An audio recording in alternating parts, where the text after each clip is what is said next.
कि बेटी गे विदिया कोचिंग में क्लास करी है गे।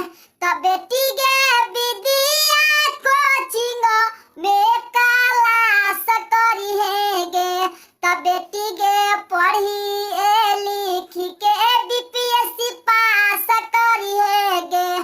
तो बेटी गे पढ़ी लिखी के दरोगा पास करी है गे। तो बेटी गे विदिया कोचिंग में क्लास करी है गे।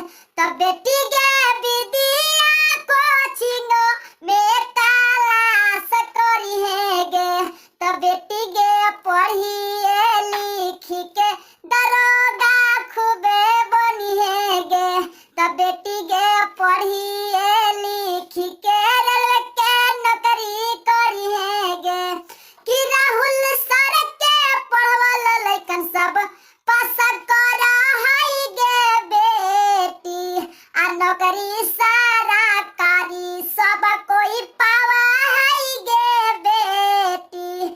आ नौकरी सरकारी सब कोई करा हाई गे बेटी। कि राहुल सर के पढ़वल लइकन सब पास कर हथिन गे बेटी। अरे लावे में नौकरी सब कोई करा हथिन गे बेटी। आ पुलिस सिपाही सब कोई बना हथिन गे बेटी। तब बेटी गे विदिया कोचिंग के इतिहास करी है गे।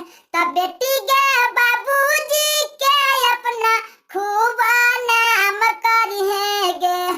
तब बेटी गे पढ़ी लिखी